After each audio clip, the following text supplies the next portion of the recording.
Narayana Murthy, the founder of IT consultancy Infosys, who is said to have worked 80 hours a week during his prime, wants youth of the country to put in 70 hours a week. In a podcast last week, Murthy also claimed that India's work productivity is among the lowest in the world. His statement comes against the backdrop of reports that some big IT firms may be staring at their slowest growth ever. The former CEO gave examples of Germans and Japanese, saying they worked extra hours after the Second World War to recuperate, and urged Indian professionals too to be willing to adopt such a commitment to contribute to the nation-building process.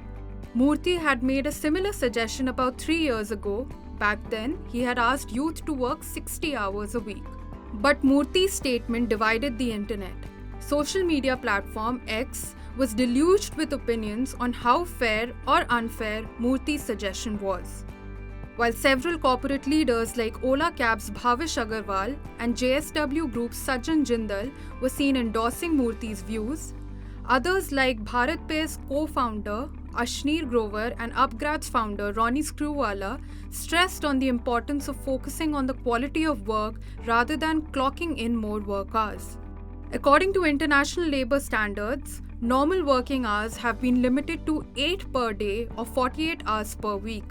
India's ambitious labor codes too cap the weekly working hours at 48. This is, I think, completely illogical. Making workers work for 70 hours. If anyone thinks, and someone like Narayana Murthy saying this is astonishing.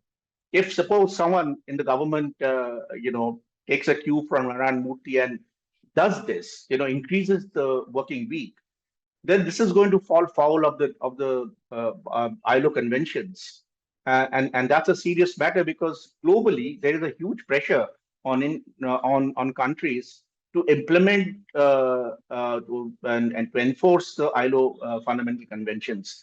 Now we are doing all these free trade agreements, and we are hearing that we are going to seal the deal with the UK very soon. One of the things that the the UK has put in there are labor standards, and the labor standards pertain to ILO fundamental conventions. Any deviation from the ILO conventions is going to have serious implications for India. A business standard analysis found out that Indians put in longer work hours than the Japanese. And while Japan's working hours have been coming down since 1970, India's have been going up. However, some experts believe that Murthy's comment should be seen in a much larger context. What Murthy said was a suggestion for India's young professionals to work towards nation building and go the extra mile if required to do their job, rather than being mere clock watchers. C.P. Gurnani, MD and CEO of Tech Mahindra, also resonated with the idea and said that Murthy intended to urge young people to not just work for their company, but also for the country and on self-improvement. I think what is important is to not go into the exact semantics of the word what Mr. Murthy said, but is the message which he wants to drive to the country. And the message is more important than the words here. The message is very clearly that India has a huge scope for increasing the productivity. And today, when you see the world becoming much more, I would say, non-polar and non-polarized to a degree where labor can't move into one country to another country, there's a huge potential of a lot of work coming into India. And Mr. Murthy coming in from an offshoring background, he's kind of one of the forefathers of the offshoring industry in India. He sees that it is a huge opportunity which is in front of the India. And today, if you see, one of the big problems which we are finding in the country is the income inequality. And if you actually see the root cause of income inequality, you will realize that the productivity is a big problem area. And I think that is what he's trying to highlight in the message.